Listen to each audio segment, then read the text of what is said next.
First of all, I want to thank you very much for taking time out of your very busy schedule in the campaign. You've been campaigning since December 8th officially now.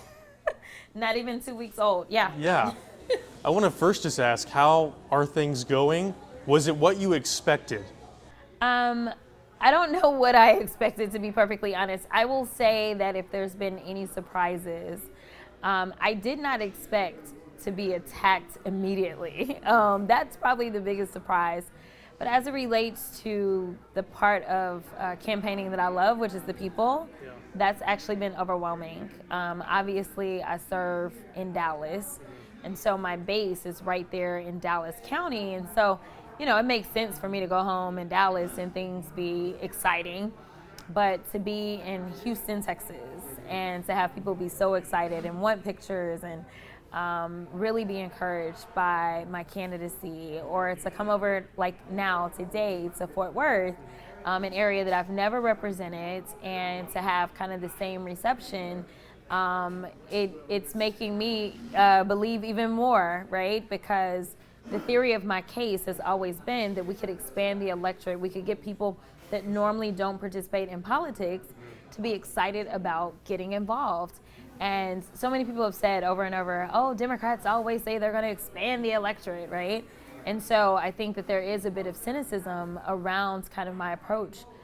But in reality, when I touch grass and when I see people, I feel it, and it comports with what we were seeing and kind of our way of trying to test to see if my candidacy would get some of those people that normally don't participate to get involved. Right.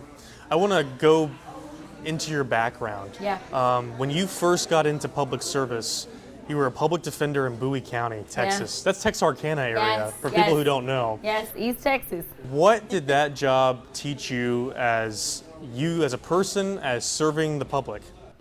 Yeah, so it was actually my experience as a public defender that got me involved in politics in general. A lot of things had to come together, but overall, my experiences were what really drove me. And so my very first race for public office, the only one that I lost, was for a district attorney, and that was in Texarkana. And a lot of people were like, what are you doing? You're 28 years old, you're fresh out of law school, and you're running to be DA. And I was like, yes, because I can do better, right? I raised $7,000, and I thought, you can't tell me nothing. Like, I raised $7,000, I'm about to win this thing, right? And truly, it was God preparing me for my future. It was in that race that I learned so much about what it was to campaign and that kind of stuff. But the catalyst for me joining was I was representing a 17-year-old. And this 17-year-old, I got him on what we call a probation revocation. So he had been placed on felony probation for burglary of a building. His crime was stealing candy out of the concession stand at his high school. Now, I don't condone theft. But at the same time, I was like, are we seriously giving somebody a felony for burglary? I mean, when he goes to get a job in the future, it doesn't lay out the specifics of the case. It just has a charge. And I'm like, why would we give a 17-year-old burglary of a building? But unfortunately, some lawyer before me put him on felony probation. And when his mom was unable to take off work to go get her son from school, get him to the probation officer, they filed a probation revocation on him. It was all technical violations, no new offenses, no dirty UAs, nothing like that. It was all technical. And I had to represent him, and that judge gave him the maximum penalty of 2 years in a state jail facility. The next time that I saw him again, he was a full-blown, I don't want to call him a full-blown criminal, but he had definitely gotten involved in the criminal world for sure. He advanced in the concession stand. Correct, he advanced. And, I had actually gotten him on a meth case, to be honest. And I was like, where did you get this from? And he learned how to cook meth in prison. That is where he learned. And so I was just like, how did this help our community? How did this help our society? We took a kid who obviously, I'm not condoning theft, but like if I think about something that a kid may do, that sounds kind of like a kid-like thing. And, that was when I was so frustrated that Texas is only one of 5 states that at the age of 17, you are considered an adult, but only for criminal justice purposes. So I'm like, why is it we haven't gotten in alignment with the federal law? Why isn't it that we haven't changed it to 18? When you get someone who's charged with capital murder, because of what federal law says, it's not like they're ever facing the death penalty because federal law says you can't do it. So I'm like, this makes life really complicated. And you always have an option to certify young people who say have a significant juvenile record and that kind of stuff. You can always certify somebody. So it's not that you can't charge somebody as an adult. But why were we starting there? So these are the questions that started to go off in my head. But for me, I was like, well, the prosecutor was the problem. The prosecutor had the power to decide, I'm going to reduce this to a misdemeanor, or I'm going to go ahead and give them a diversion option. And so when I ran back then, I came up with the diversion program, where if someone had a low-level, even felony, and it was nonviolent in nature, that we should give them the option of going into the military. And if they chose to go into the military, then they would not necessarily have to face the charges for something like stealing candy out of the concession stand. And I just thought, this is doing so much more for our community. And so I was making that case. And so at 28, with $7,000, I won the early vote and lost on election day. So it was a huge accomplishment. But at the time, my pastor was Reverend Petrie in Texarkana, and I had talked to him for a while about, I think this is what God is leading me to do, but I don't know. This is kind of scary. This is weird. And that was when he told me, I believe God really is speaking to you, but I want you to understand that just because he's telling you to run doesn't necessarily mean that you're going to win in this moment. And he's like, I need you to be okay no matter what happens. Not saying that I don't think you're going to win.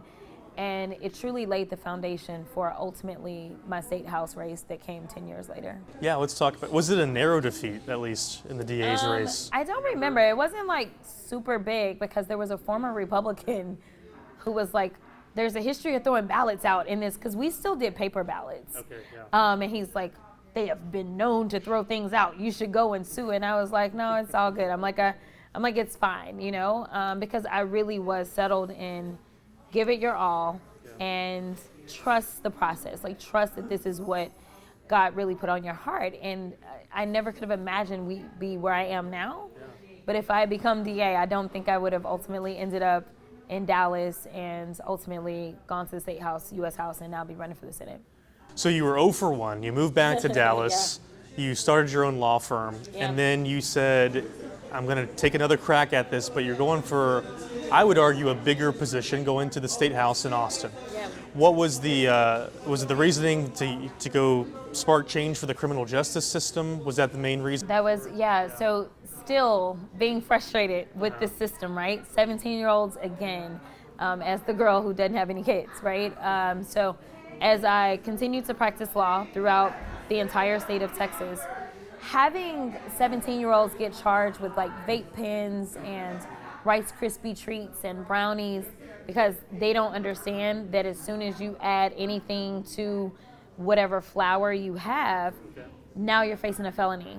They didn't understand that it's all that weight, and so don't do it, right? And again, not condoning, but seeing kids end up with felonies depending on what county they were in and how good the prosecutor was. These drug felonies would prevent them then from being able to get the financial aid on the federal level so that they could go to college. All because they may have gone out with some friends and decided that they were going to have Rice Krispie treats that had some amount of flour in it, whereas you could have up to 4 ounces of flour and it would be a misdemeanor. And I'm like, this is not fair. It's not fair. These kids are losing out on their opportunities. So just, again, my experiences in the courtroom. But in addition to that, I started to do some civil rights work. And so I really wanted to be smarter about the encounters that people were having with law enforcement. So yeah, I went in writing a ton of bills myself, handwriting my bills. Because there were things that I knew were sitting in the code, and I was like, nope, I want to change that, And so I ran, and it was about 10 years later, and I took a lot of things that I learned from that initial run, and it ended up being the closest state house race in the entire state of Texas when I ran. So in that race, I was outspent 5-1. But we had over 300 volunteers that had signed up for a state house race.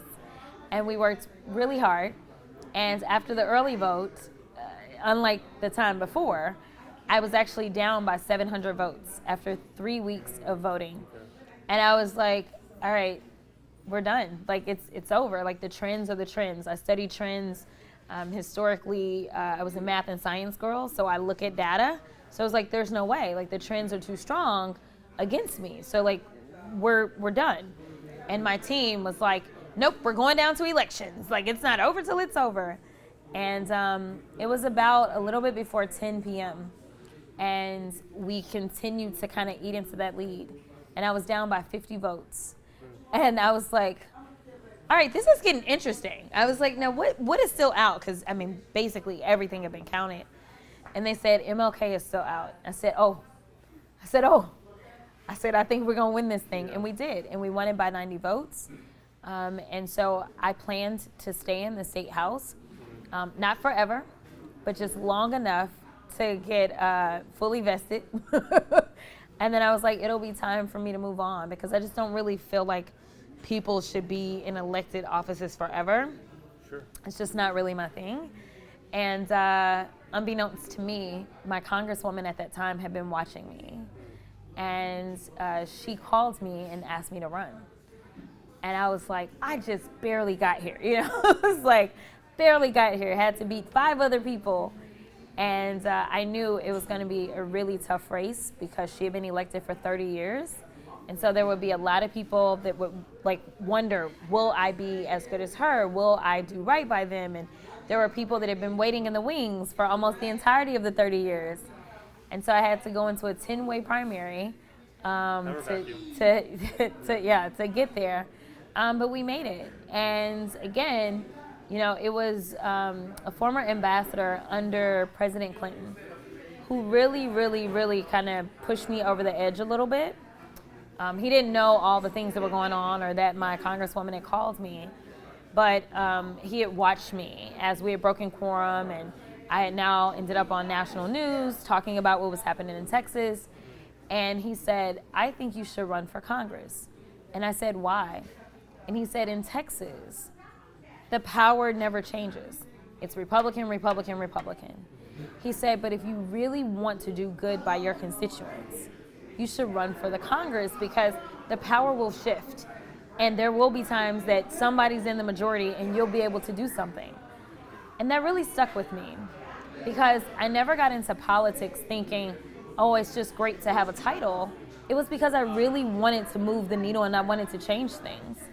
And he was right. You know, I was able to go in with a Democratic White House and a Democratic Senate and not a Democratic House. Yeah. But because we were in divided government, we were still able to get things done. And I didn't anticipate that I would ever leave the House, to be honest. I would stay in the House for a little while and then leave, but here we are. Well, let's talk about that, because you with one term in the State House, and then you're in your second term in the in Congress, U.S. House. And you have a safe seat. I would argue that if you ran for re-election, we'd see you back in Washington, D.C. So why go for something that many Democrats have seen as unattainable in the last 30 years? Yeah. Why risk that? Yeah. So for me, I just refuse to be settled with fear. You're right.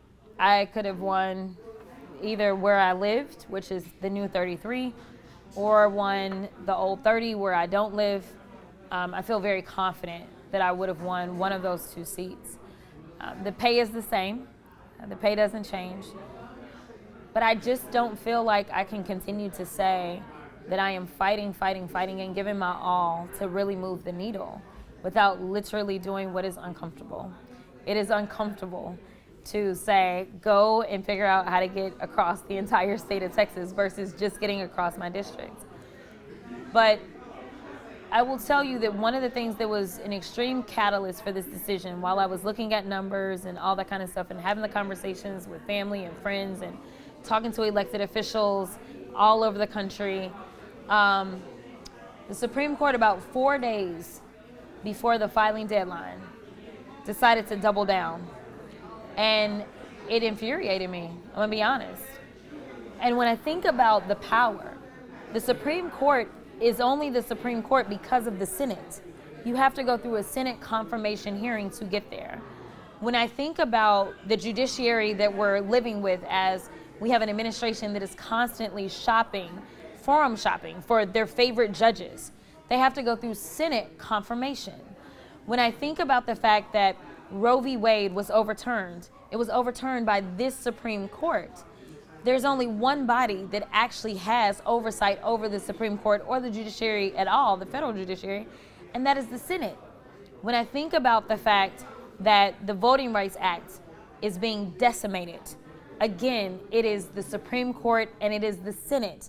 Because when I broke quorum in the State House, it was in the State House, we broke quorum, we went to DC, the U.S. House, Nancy Pelosi was the speaker. Nancy Pelosi put the Freedom to Vote Act on the floor, it passed. She put the John Lewis Voting Rights Advancement Act on the floor, it passed. We wouldn't be dealing with this mid-decade redistricting fiasco that we're dealing with if it had passed the Senate, but it didn't. For all the people that had questions about how can Elon Musk buy an election, the Freedom to Vote Act would have solved that, but it didn't get past the Senate.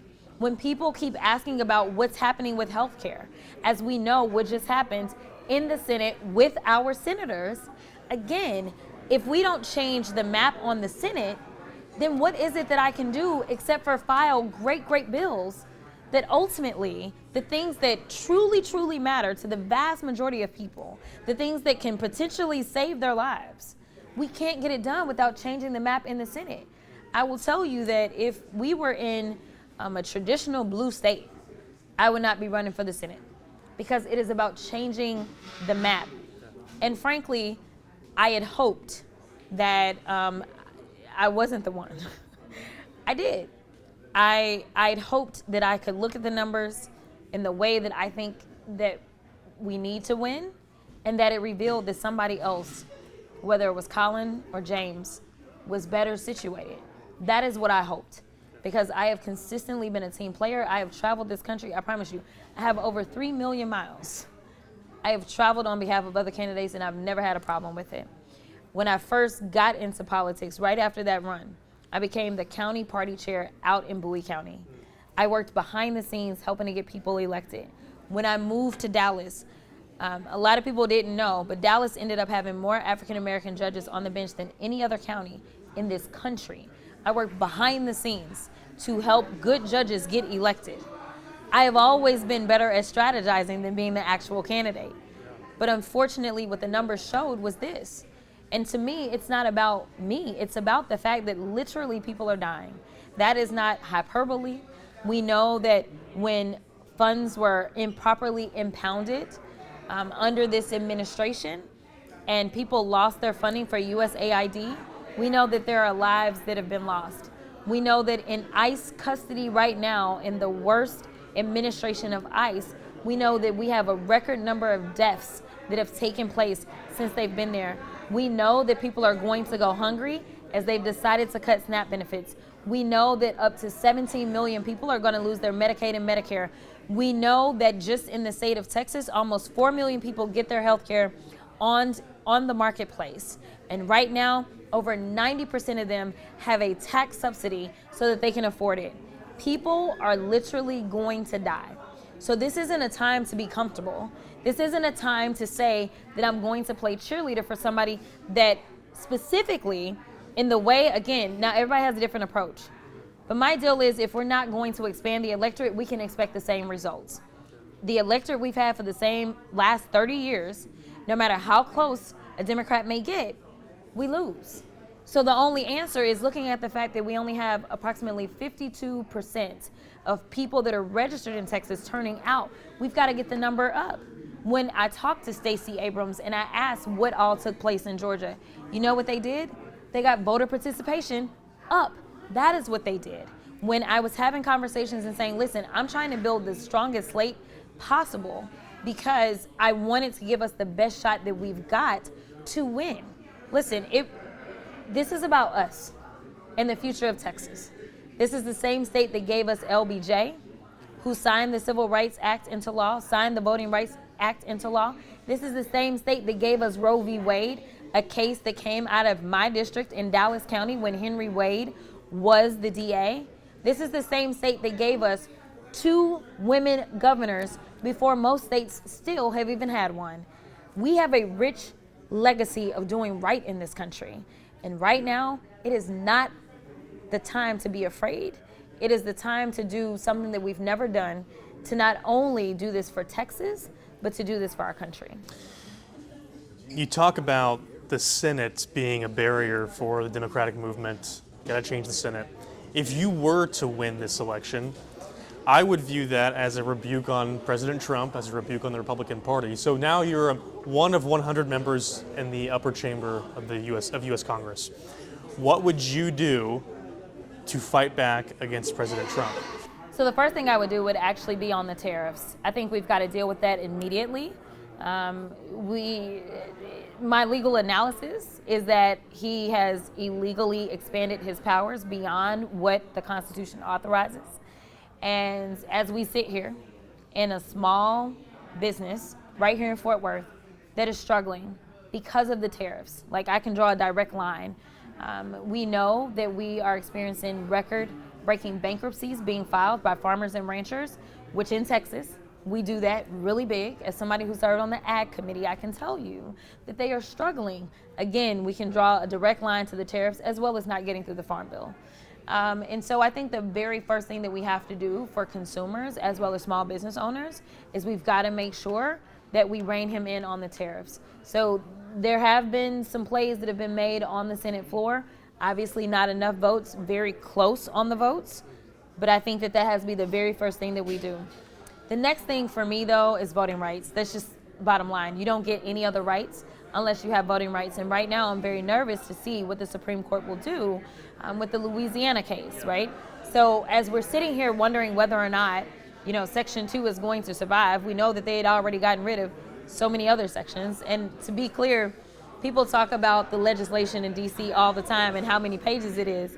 One of the strongest and most powerful pieces of legislation we've ever had was the Voting Rights Act, which is a 5-page piece of legislation. And to have lasted for approximately almost 60 years, that says something, right? But we need to fortify our democracy and make sure that we have access to the ballot box and make sure that people are picking their representatives versus their representatives picking their people. So to me, that has to come next is voting rights. And then after that, I think we just have to dig in on healthcare. In the aftermath of, us coming out of the deadliest pandemic that we've experienced in our lifetimes, we can't afford to not only divest of our investments as it relates to science and making sure that we can be prepared, but we also have to make sure that people have the care that they need. And so it would be that. And so if we start to get into the healthcare aspect, then we've got to revisit the taxing aspect, because what happened is they decided to give so many cuts to the top 1%ers that literally the amount of money they took out of Medicaid and Medicare still is not enough. The $1 trillion is still not enough to pay for all the cuts that they gave to the wealthiest amongst us, because we're going to face a deficit after doing all of that. So I think that we absolutely need to kind of turn the tables on that. As we're talking about affordability and we're getting relief as it relates to the tariffs, we've got to raise the minimum wage. Costs have gone up a lot faster than wages have. And in a state like Texas, our state has not decided to raise the minimum wage. So the federal minimum wage of $7.25, there are people in this state that are trying to live a life on $7.25. And then people wonder why there are 42 million people that are on SNAP right now. But I think the images were powerful as we had a president that decided that he did not want to lawfully give out money to people that needed it, and instead decided to send $40 billion to Argentina when Americans were hungry in this country. But the images were powerful as you watched and you saw who was going through the food lines at the various food pantries. People were finally realizing that it could be the service member that is trying to protect and serve this country. And they're realizing that people that are working, we have a working poor problem in this country. And so why is it that we should give tax cuts to the wealthiest and these corporations? And then we, as the taxpayers, also foot the bill because you're not paying your workers a livable wage. At least balance it out, make it make sense. But nothing about this is fiscally responsible. And I think that we need to have real conversations about why is it that we're voting for certain people. If there's anybody in the state of Texas that feels like they're struggling or they're suffering, I just want to point out that the Republicans control the House, the Senate, and the governor's mansion. They also control the U.S. House, the U.S. Senate, and the presidency. They control every lever of life for Texans. And if you are thinking that you can do better, then maybe we need to shift from voting for R to voting D.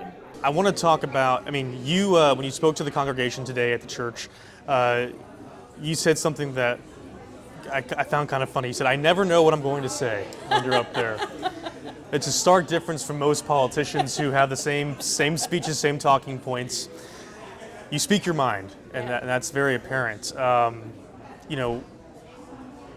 How do you do that? Why do you do that? Do you feel like you need to, or have you been told maybe we should stick to talking points, or how do you handle that? No one tells me to stick to talking points. Yeah. I'm sure my team would prefer it, but they've never told me. I think that people are tired of politics as usual, and they want to experience someone that they feel like is authentic. I think that if there was a superpower of mine as a politician, it would be that I'm just myself, that I don't feel like I need to pretend to be perfect. I don't feel like I need to pretend to be anybody else. I need to be as emotional as necessary because people, it's hard to say, well, people are going hungry in the streets of America, right? And say it with no emotion, no, and sometimes it comes out in the form of cuss words, but I don't do this work because I've ever aspired to the titles. I do this work because I care. And so because I've never really aspired to the title itself, but I aspired to the change and the work itself, I just have never gone to the campaign schools of how to do it. Instead, I want to remain who I am at all times. And I think people realize that and they see that. And I think that, even when you talk to people that are supporters of the president, I remember being in Philadelphia in a barbershop on behalf of not the president, but the vice president. And I remember talking to a gentleman who was telling me that, we know who Trump is. Yeah, he says crazy things, but, at least we know who he is. And so, and it's like, what? I'm trying to go through all the policy arguments and that kind of stuff. But it's clear that is a superpower of his. That people, even though he's a con man, people feel like there's no way you would say this crazy stuff as a politician, and now I think people are just really disappointed in him, even his supporters. Obviously, the people that didn't support him are still very disappointed. But even a number of his supporters, to have Marjorie Taylor Greene decide that she's done with him, that says a lot. And so I do feel like a lot of people feel like they got hoodwinked.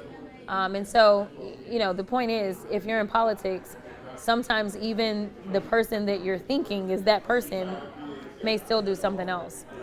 You're unapologetically you. And I think you're right. Some people are going to love that about you, and I think you're going to get criticized on the other side of that. Yeah. So I want to, on your announcement night, you mentioned your spicier comments is how you phrased it, and I like that phrase, spicy comments. Governor Hot Wheels, what you said about Marjorie Taylor Greene, they made national headlines. Yeah. They put your name, whether it was good or bad, they put your name out there. I'm wondering,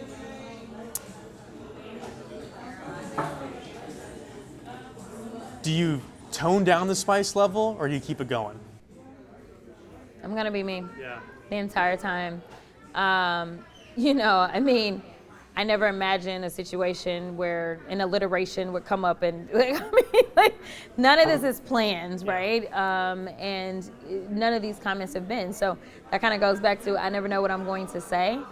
I will tell you that what you will see in this campaign is me trying to introduce people to the substance of who I am, because those spicy moments, they overshadow everything. It is not viral to talk about my bipartisan work with Senator Cornyn, right? Like, it goes nowhere. I can go and tell everybody about the fentanyl legislation that I started working on when I was in the State House, and how I carried it to the U.S. House, and how John Cornyn has been a champion for a lot of those bills. I can tell you about the Grant Transparency Act that we got signed into law by Joe Biden, where he was the Senate sponsor. I can tell you about a lot of things, but those things don't go viral, right? And so I think that, being known for my virality, being known for my no-nonsense attitude, which I think is the most Texas thing about me, because what we say, don't mess with Texas. But I think that this is an opportunity for people who say don't go to YouTube, because YouTube is truly where you really get to dig in a little bit more. That's where I have my teletown halls. That's where you're going to find the entirety of statements that I've made in committee, and not just whatever the soundbite was that may have gone viral. This is an opportunity for those that typically just don't know what all I've done, especially the bipartisan work that I've done, whether it was getting the ARPA H location into Dallas, which was we were the only Republican state to get one of the three.